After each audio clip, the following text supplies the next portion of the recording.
की कथा में प्रवेश करते हुए माँ कुंती ने भगवान कृष्ण से दुख का वरदान मांगा।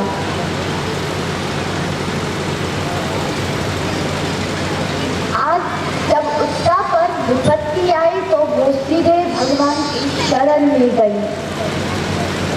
यहाँ तक कि वहां पर उसके ससुर अर्जुन, युधिष्ठिर, कुंती, द्रौपदी आदि सब खड़े थे, गांधारी आदि सब खड़े थे, लेकिन उत्तरा किसी की शरण में न जाकर भगवान की शरण में गई।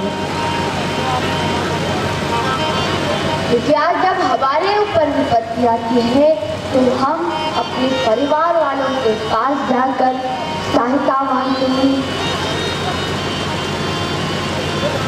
लेकिन उत्तरा ने ऐसा नहीं किया।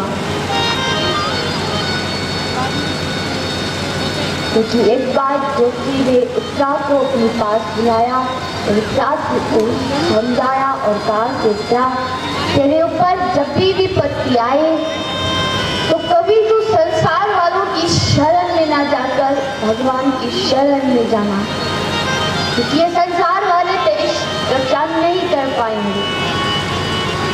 क्योंकि जब मेरे ऊपर विपत्ति आई, जब धर्मराज युधिष्ठिर जिन्होंने कौरवों के साथ जुआ खेला और जब जुए में हार गए, अपने राज्य को, अपने भाइयों को और यहाँ तक कि मुझे भी दांव पर लगा दिया, और जब दुर्योधन ने दुशासन से आज्ञा दी कि दुशासन जा उस द्रौपदी को भरिष्यवा में ले गया, तो द्रौपदी ने इनकार कर दिया जाने से। पांचाली केवल अपने पतियों की आज्ञा मानती है, किसी और की नहीं। तो दुशासन को बड़ा गुस्सा आया। तुरंत दुशासन ने द्रौपदी के जो केश थे उन केशों को पकड़कर, बाल को पकड़कर घसीटते हुए भरिष्यवा में लेके आया। द्रौपदी अपनी रक्षा के लिए बड़ा प्रयत्न करने लगी, पर दुशासन के सामने उसकी एक न चली।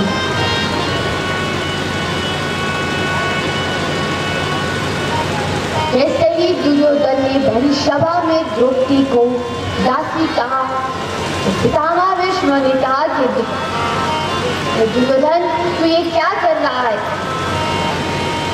द्रौपदी ने पितामह भीष्म, कृपाचार्य, द्रोणाचार्य, विदुर आदि से कहा कि महारथियों आप तो बड़े हैं, क्या कुरुवंश की कुलवधू को भरिष्यवा में लाना उचित है? क्या कुरुवंशों की कुलवधू को अपमानित करना क्या आपके वंश की परंपरा है? सबने अपने शीश झुका लिए। पांडवों से कहा कि पांडवों आपने तो वचन दिया मेरी रक्षा का, तो फिर आप मुझे जुए में कैसे हार गए? ये तो धर्म के विरुद्ध है। इसी समय युधिष्ठिर जी बोले कि द्रौपदी, इतना तो अधिकार मेरा तुम पर था और मैंने दांव पर लगा दिया। द्रौपदी ने कहा कि स्वामी पहले आप हार चुके थे, तो फिर आपका अधिकार कैसे रहा कि आप मुझे जुए में हार गए?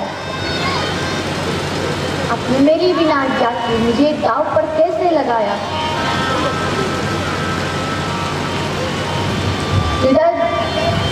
दुर्योधन ने दुशासन से कहा कि दुशासन, द्रौपदी का जब पांडवों का राष्ट्रीय यज्ञ हो रहा था, उसी द्रौपदी ने हमें निवस्त्र करवाए थे, हमारे वस्त्रों का हरण करवाया, अपमान करवाया, हमें बुरा भला कहा था। तो दुशासन, जाओ उसके वस्त्र हरण करो और उसे मेरी जंघा पर दिखा दो। भीम को बड़ा क्रोध आया। भीम ने कहा कि दुर्योधन, अगर मैंने तेरी ये जंघा न तोड़ दी तो मैं भी भीम नहीं, ये मेरा प्रण है। दुशासन द्रौपदी के बाल पकड़ने लगा तो भीम ने कहा कि दुशासन, द्रौपदी के पवित्र केशों को हाथ मत लगाना, वरना मैं तेरे लहू से द्रौपदी के बाल धो डालूंगा। तो इधर सबने प्रयत्न किया, लेकिन महाराज धृतराष्ट्र ने आज्ञा दी कि द्रौपदी तुझे वही करना पड़ेगा जो तुम्हारे स्वामी अर्थात दुर्योधन कहेंगे। उस समय सबको बड़ा दुख हुआ, सबने दृष्टि निकाली। तो दुर्योधन द्रौपदी ने कहा कि दुशासन अपनी शक्ति का प्रदर्शन करके दिखा। दुशासन तुरंत आया, मां द्रौपदी के वस्त्र पकड़कर जैसे ही खींचने लगा, तुरंत मां द्रौपदी ने अपने हाथ जोड़े और नेत्र बंद करके पुकारा कि गोविंद, अब आप ही आए और मेरी रक्षा करें। उसी समय भगवान को बड़ा दुख हुआ कि भरी सभा में द्रौपदी का अपमान हो रहा है। उस समय भगवान के हाथों में द्रौपदी के वस्त्र से एक टुकड़ा बना था, क्योंकि जब भगवान ने शिशुपाल का वध किया और सुदर्शन चक्र को पुनः धारण किया तो थोड़ी सी उनकी अंगुली कट गई थी। तुरंत द्रौपदी ने अपने वस्त्रों से थोड़ा कपड़ा काढ़ा और तुरंत भगवान के अंगुली पर लपेट दिया। उसी वस्त्र को भगवान ने अपनी अंगुली से उतारा। उसी वस्त्र के माध्यम से भगवान ने चारों दिशाओं से द्रौपदी का चीर बढ़ाकर द्रौपदी की रक्षा की। और जितने भी राजा थे उस सभा में सूर्यपुत्र कंस, पितामह भीष्म, कृपाचार्य, आचार्य, द्रोणाचार्य और सबके आभूषण और वस्त्रों का हरण करके द्रौपदी के चरणों में डाल दिया। तो भगवान ने जब लाज बचाई तो द्रौपदी श्राप देने लगी तो गांधारी ने रोक दिया। तो मां कुंती ने कहा कि धृतराष्ट्र महाराज, आज फिर से पांडवों ने आप पर एक उपकार और कर दिया, लेकिन याद रहे जिस दिन मेरे पुत्र बंधन से मुक्त हुए तो आपके सारे पुत्रों का वध कर देंगे। तो जब द्रौपदी ने त्रास से कहा, चित्रा, जब भरी सभा में मेरी केवल गोविंद ने लाज बचाई, ना तो पांडवों ने मेरी रक्षा की ना किसी और ने, इसलिए क्या जब भी शरण लेनी है तो केवल ठाकुर की शरण लेना, वही तुम्हारी रक्षा करेंगे, वही तुम्हारी रक्षक बनेंगे। इसलिए आज सीधी उत्तरा भगवान की शरण में आई, भगवान से प्रार्थना करने लगी। क्योंकि कहते हैं कि जब भी विपत्ति आए तो केवल भगवान की शरण लेनी चाहिए, ना कि किसी और की, क्योंकि भगवान ही है जो हमारी रक्षा करते हैं, ना तो ये संसार वाले करते हैं ना कोई और। इसलिए जब भी विपत्ति आए तो भगवान को याद करें, और विपत्ति भी ना आए तब भी भगवान को याद करें, क्योंकि हमारे अंत समय में केवल भगवान का जो नाम है वही हमारी रक्षा करेगा, वही हमें हर विपत्ति से बचाएगा।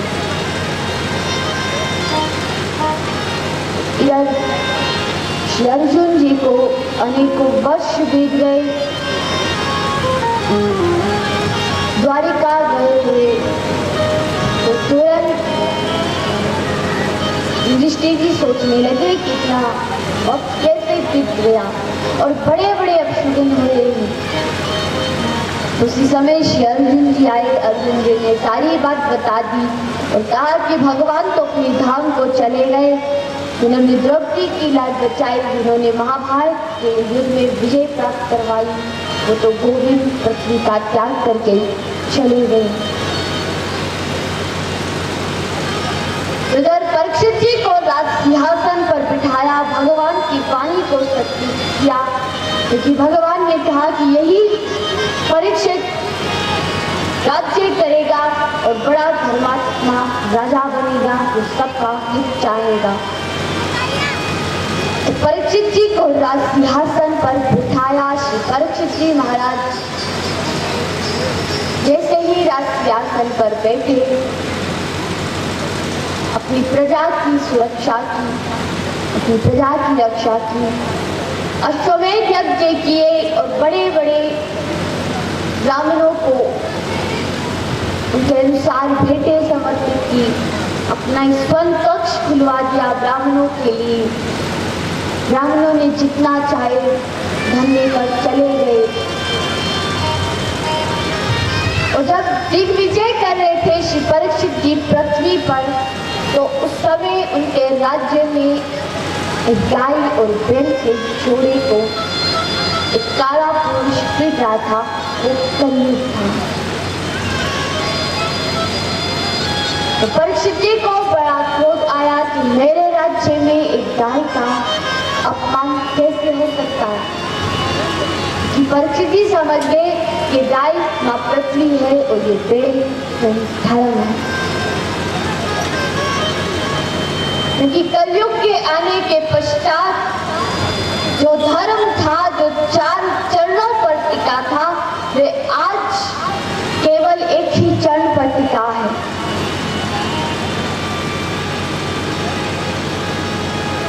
कलयुग के कारण धर्म के 3 चरण कट चुके हैं और बस केवल एक ही धर्म, एक ही चरण पर टिका है। और मां पृथ्वी को दुख हुआ था कि जिस पृथ्वी की रक्षा के लिए भगवान देवता आया करते थे, जो सदा धर्म की स्थापना करते थे, जो कभी अधर्म को धर्म पर विजय नहीं होने देते, लेकिन आज उसी धर्म के 3 चरण कट गए। आज गोविंद छोड़कर चले गए।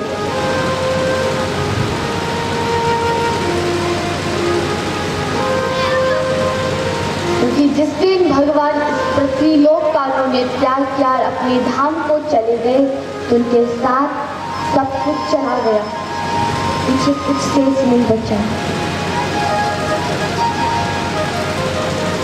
धर्म केवल एक ही चरण पर टिका है, वो है दान। महाभारत में धर्म के कलयुग के पश्चात जो एक चरण पर टिका था, तो महाभारत में लिखा गया है कि धर्म केवल दान के बल पर टिका है। लेकिन भागवत महापुराण में कहती है कि आज धर्म भी टिका है तो केवल भगवान के नाम से। क्योंकि जिस धर्म का पालन करते करते बड़े ऋषि मुनि तपस्या करते थे, जिन्हें भगवान के दर्शन नहीं होते, ना भगवान को प्राप्त करते, वे आज कलयुग में केवल नाम से टल जाया करते हैं। केवल नाम से उनका उद्धार हो जाता है।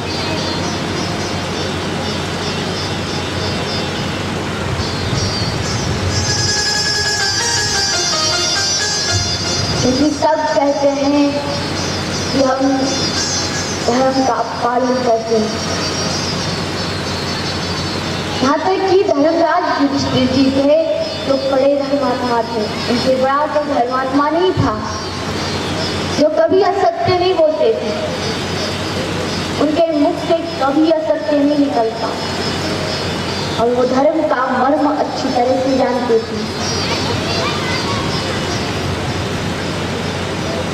जब भी विपत्ति आती तो भीमसेन आदि कहते कि हमें तो धर्म से कुछ लेना देना नहीं, हमें तो बस जो हमसे प्रेम से ले हम उसके लिए अपने प्राण त्याग सकते हैं, लेकिन जो हमसे दुश्मनी करे हम उनके प्राण ले लेते हैं। लेकिन भगवान युधिष्ठिर जी का बड़ा साथ देते थे, क्योंकि वो जानते थे कि आज चारों पांडव मानते हैं आज्ञा तो केवल युधिष्ठिर जी की, और वही धर्म का ज्ञान जानते हैं। और युधिष्ठिर जी ने धर्म पर रहकर अपने भाइयों का पालन किया, अपने भाइयों के साथ कौरवों पर विजय प्राप्त की थी। लेकिन उन्हीं के मुख से असत्य निकल गया था। जब द्रोणाचार्य जी की मृत्यु करवानी थी, धृष्टद्युम्न के द्वारा बोल दिया कि आपका पुत्र अश्वत्थामा मारा गया। तो उस समय युधिष्ठिर जी के मुख से जैसे ही यह धर्म निकला, धर्म के कारण जो उनका रथ था वो 4 अंगुल धरती से ऊपर चला करता था, और जैसे ही असत्य बोला तुरंत उनके रथ के पहिए पृथ्वी पर आ गए।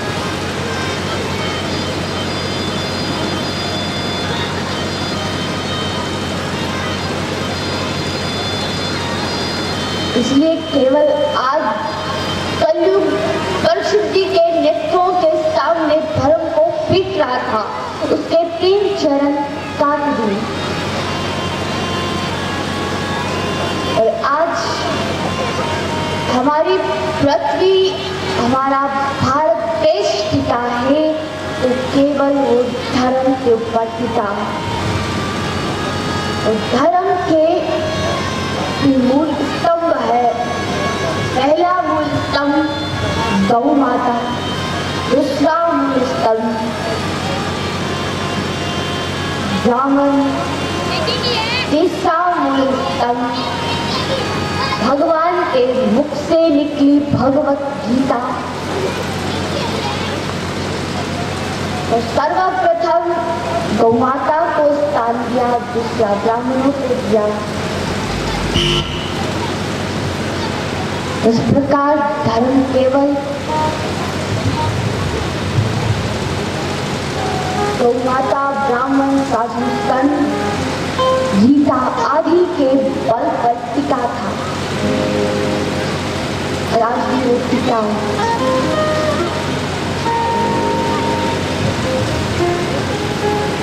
और वही धर्म कि जैसा हम कार्य करते हैं वैसा कार्य पशु भी करते हैं। अगर हम भोजन भी ग्रहण करते हैं तो पशु भी भोजन ग्रहण करते हैं। हम इधर उधर चलना, विचरण करते हैं, ये सब कार्य पशु भी करते हैं। लेकिन केवल धर्म एक ऐसा है जो हमें पशुओं से अलग करता है, क्योंकि जिस मनुष्य के हृदय में धर्म नहीं है वो पशु के समान बताया है। क्योंकि धर्म एक ही है जो हमें पशुओं से भिन्न करता है। वरना जिसके हृदय में धर्म नहीं होता वो तो केवल पशुओं के समान है।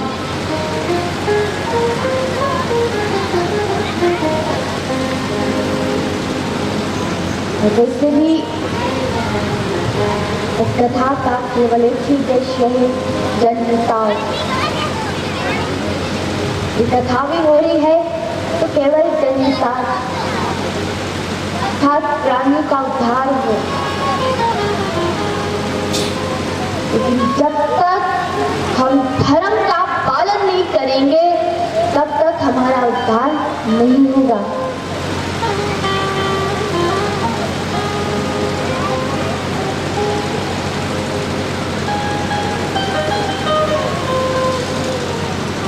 क्योंकि हमारा धर्म कभी हमें किसी अन्य धर्म का अपमान करने का भी अनुमति नहीं देता। चाहे आप किसी भी धर्म में देख लीजिए, चाहे किसी भी ग्रंथ में देख लीजिए, कहीं भी धर्म का अपमान, किसी भी धर्म के अपमान के बारे में नहीं लिखा गया है।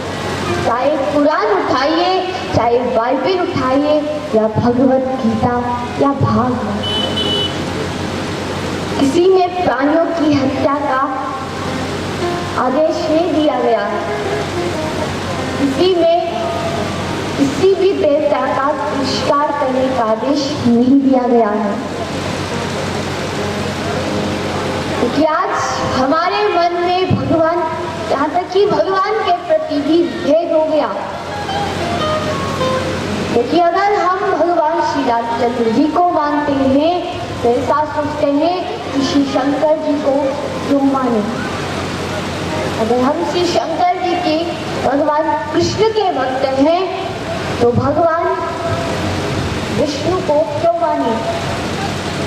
यहाँ तक कि जो अन्य धर्म है उनमें भी तो विभिन्न देवता है, भगवान है। क्योंकि मुसलमान कहते हैं अल्लाह खुदा।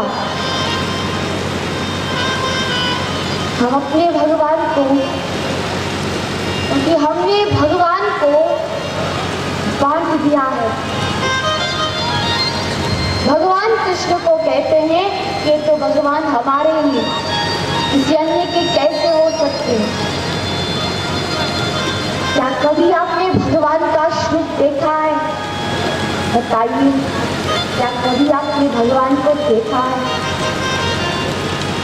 क्योंकि जब भगवान के मुख से कुरुक्षेत्र की तनभूमि में, उस धर्म क्षेत्र में जब गीता का उपदेश निकला था तो भगवान ने अर्जुन से कहा कि अर्जुन, ये गीता उन लोगों के लिए है जो धर्म का पालन करते हैं, क्योंकि जो गीता का मान रखते हैं वो कभी भगवान में भेद नहीं करते। और तब भगवान ने अपने विराट रूप के दर्शन कराए। उस विराट रूप में समस्त देवताओं का वास था, उनके हर अंग में समस्त देवताओं का निवास था। और भगवान ने कहा कि केवल मेरा एक ही स्वरूप है। योगी जन जिसका ध्यान करते हैं वो निराकार ब्रह्म है, जिसका कोई आकार नहीं है। और दूसरा स्वरूप ज्योतिर्मय।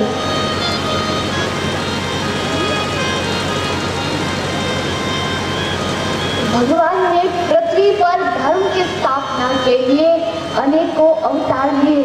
यहाँ तक कि भगवान ने बुद्ध अवतार धारण करके बौद्ध धर्म की स्थापना की, जिसमें कभी किसी प्राणी की हिंसा का आदेश नहीं दिया गया है।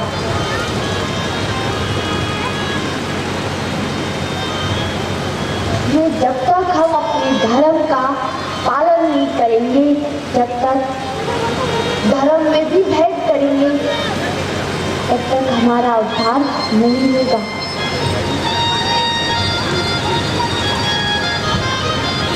क्योंकि आज भगवान ने अनेकों अवतार लिए, लेकिन उनके भक्तों ने उन्हें अलग नाम दे दिए।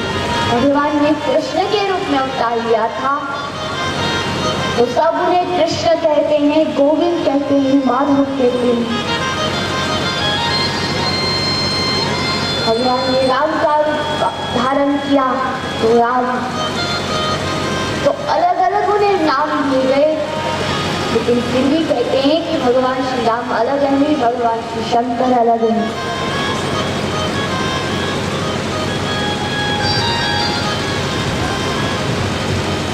इसलिए कभी भी किसी धर्म का अपमान ना करें, किसी भी प्राणी का अपमान ना करें, क्योंकि हमारा धर्म हमें ये स्वीकृति नहीं देता कि दूसरे धर्म का अपमान करना या किसी प्राणी की हिंसा करना।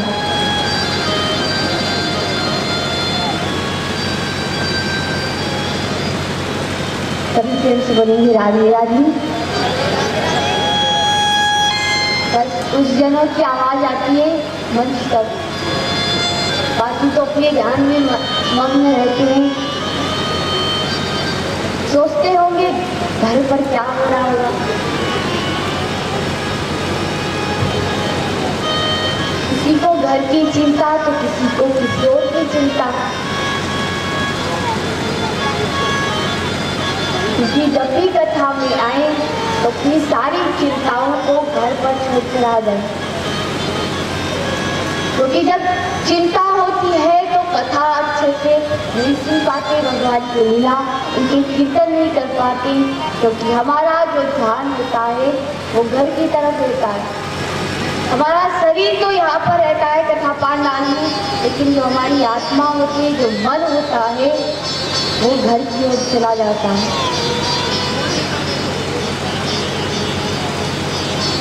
तो इसलिए जब भी कथा पांडाल में आए तो अपने मन को एकाग्रित करें, अपने मन को ठाकुर जी महाराज के चरणों में लगाएं, क्योंकि जो भगवान के कथा से प्रेम करता है, जो भगवान से प्रेम करता है, उनकी कथा से प्रेम करता है, आप उसे बिठा लीजिए, जितनी आपको उसे कथा सुनानी है उसे सुनाइए, पर उसका मन नहीं मानेगा कि मैं अब कथा बंद कर दूं। क्योंकि भगवान के भक्तों के हृदय में यही भाव होता है कि भगवान की जो कथा है बस हम सुनते जाएं, क्योंकि जिस कार्य में हमारा मन लग जाता है तो उससे हम छोड़ नहीं पाते, क्योंकि हमारे श्री ठाकुर जी महाराज के चरणों में किसी एक का भी मन लग जाए तो वो संसार पे अपना ध्यान दिलाकर बैठ जाता है। तो सभी पुरुष बोलेंगे राधे राधे।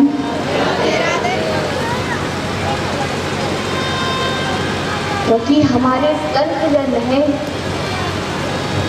जो भगवान के ध्यान में रहते हैं, उन्हें संसार से कुछ लेना देना नहीं है।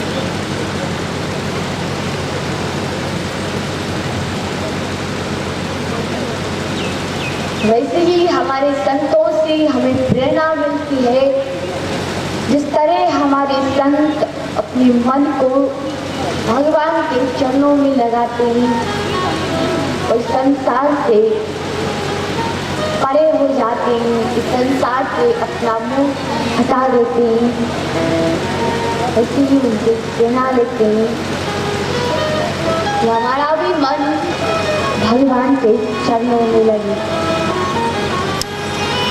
क्योंकि इस संसार में केवल भगवान कृष्ण के चरण एक ऐसे हैं जिन चरणों का स्मरण करने से केवल हमारे सारे दूर हो जाते हैं। उनके चरणों का ध्यान करने से हमें हमारे मन में शांति मिल जाती है। आइए आगे की कथा में प्रवेश करें। तो इधर श्री परीक्षित जी महाराज ने जब दिग्विजय की तो चारों ओर देखा तो सामने एक पुरुष गाय बैल के जोड़े को पीट रहा था। उन्हें बड़ा क्रोध आया। तुरंत श्री परीक्षित जी महाराज ने धनुष बाण धारण किया और कलयुग से कहा कि कलयुग तुम मेरे राज्य से चला जा। तो कलयुग सोचने लगा और प्रार्थना की कि महाराज ये संपूर्ण पृथ्वी आपका राज्य, संपूर्ण पृथ्वी पर आपका शासन है, तो फिर मैं जाऊंगा कहाँ पर? बस आप ही मुझे शरण दे दीजिए, आप ही बस अब मेरी रक्षा करें। जैसा आप कहेंगे वैसा मैं करूँगा। जिस स्थान पर रहने के लिए आप मुझे स्थान देंगे मैं वहीं वास करूँगा। तो परीक्षित जी ने भाव से कलयुग को स्थान दिए। झूठम पादम अस्त्रः शून्यम यत्र अधर्मस्य चतुर्भुजम्।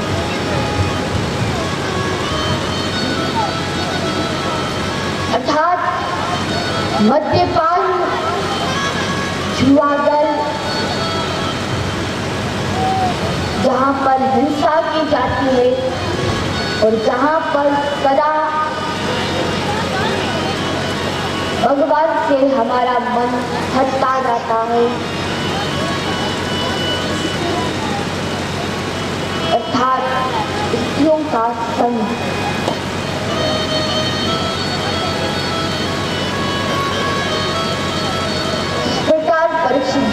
4 स्थान दिए, क्योंकि जहाँ पर निरपराध प्राणियों की हिंसा की जाती है वहाँ पर कलयुग वास किया जाता है।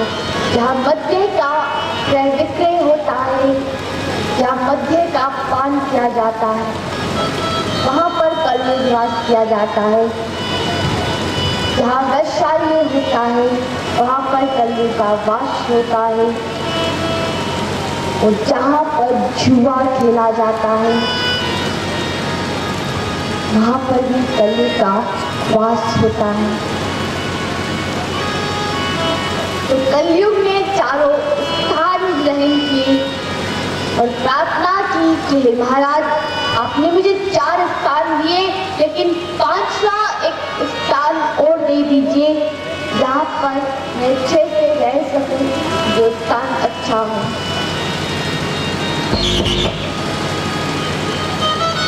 तो श्री परीक्षित जी ने 5वें स्थान के रूप में स्वर्ण दिया और कलयुग को स्वर्ण में रहने का स्थान दिया, क्योंकि एक तरफ भगवान भी कहते हैं कि स्वर्ण में मेरा भी वास है और दूसरी तरफ कलयुग को वास दिया। तो श्री शुद्ध जी महाराज कहते हैं कि सोनकादि ऋषियों, जो धन, जो स्वर्ण किसी का वध, किसी को कष्ट देकर कमाया गया हो, इस स्वर्ण में सदा कलयुग का वास होता है। और जो स्वर्ण अपनी मेहनत से, जो धर्म के मार्ग पर चलकर कमाया गया हो, उस धन में, उस स्वर्ण में भगवान वास करते। और हमारे बूढ़े बुजुर्ग जनों का भी कहना है कि अगर घर में स्वर्ण या धन आए तो वो सर्वप्रथम भगवान के चरणों में अर्पित करते हैं, जिससे वो पवित्र हो जाए, क्योंकि हर घर में ऐसा कार्य किया जाता है। जब भी धन स्वर्ण आता है तो पहले भगवान के मंदिर में जाकर उनके चरणों में अर्पित किया जाता है, उसके पश्चात उसका प्रयोग किया जाता है। तो उसी प्रकार कलयुग को रहने के लिए श्री परीक्षित जी ने 5 स्थान दिए। और जब स्वर्ण कक्ष खुलवाया गया तो स्वर्ण कक्ष में एक मुकुट था, बड़ा सुंदर मुकुट था।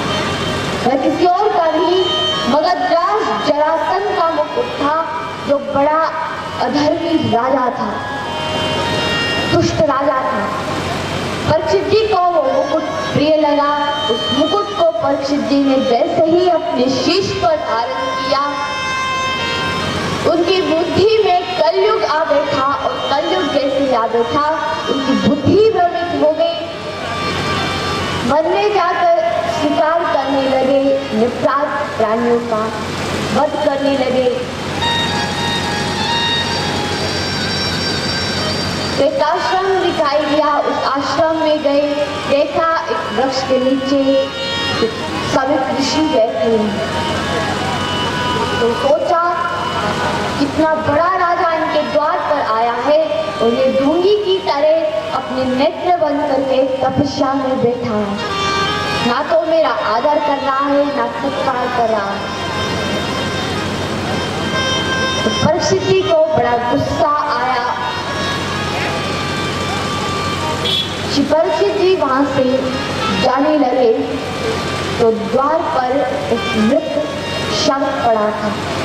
धनुष की नोक से उस सर्प को उठाया और तुरंत उस सर्प को समित ऋषि के गले में डाल दिया। और जैसे ही समित ऋषि के पुत्र श्रृंगी ऋषि को ये ज्ञात हुआ तो श्रृंगी ऋषि को बड़ा गुस्सा आया, क्रोध आया। तुरंत उन्होंने श्राप दिया हाथ में जल लेकर, जिस किसी ने भी मेरे पिता का अपमान किया उस राजा परीक्षित जी को मैं श्राप देता हूँ कि आज से 7वें दिन के पश्चात उसे तक्षक ना दसेगा, जिसके कारण उसकी मृत्यु हो जाएगी। परीक्षित जी महाराज को श्राप दिया गया। समय ऋषि ने अपने शिष्य को भेजकर परीक्षित जी को ये ज्ञात करवाया। तो परीक्षित जी को जैसे ही ज्ञात हुआ तो परीक्षित जी ने जन्मेजय को राजसिंहासन पर बिठाया, स्वयं अनशन व्रत पर बैठ गए राज्य का त्याग करके। और मन में यह चिंता थी कि 7 दिन के अंदर मैं भगवान को कैसे प्राप्त करूंगा। इधर सत्संगी ऋषि ने भगवान के प्रिय शिष्य, उनके प्रिय भक्त परीक्षित जी को श्राप दिया। तो भगवान ने सोचा कि आज विस्तर गई। भगवान ने सोचा आज मेरे भक्त पर वाणी रूपी वज्र से प्रहार किया गया है। तो भगवान ने सोचा आज परीक्षित का उद्धार भी करना है तो केवल वाणी रूपी शस्त्र से किया जाए। तो उधर श्री सुखदेव जी महाराज जा रहे थे तपस्या के लिए। कुछ 12 पहाड़ पर जब आए तो देखा भगवान सुखदेव मुनि को दिगंबर वेशधारी, तो उनका अपमान किया। अब जैसे ही श्री सुखदेव मुनि को ये ज्ञात हुआ तो तुरंत भगवान अपने अर्श सूक्त से श्री सुखदेव मुनि के हृदय में उन्होंने प्रवेश किया। और कहा जाता है कि श्री सुखदेव मुनि भगवान के अवतार हैं। तो श्री सुखदेव जी महाराज को जब ये ज्ञात हुआ, सुखदेव जी ने सोचा कि परीक्षित जी तो इतने बड़े भक्त हैं जिन्होंने अपनी माता के गर्भ में भी भगवान के दर्शन कर लिए।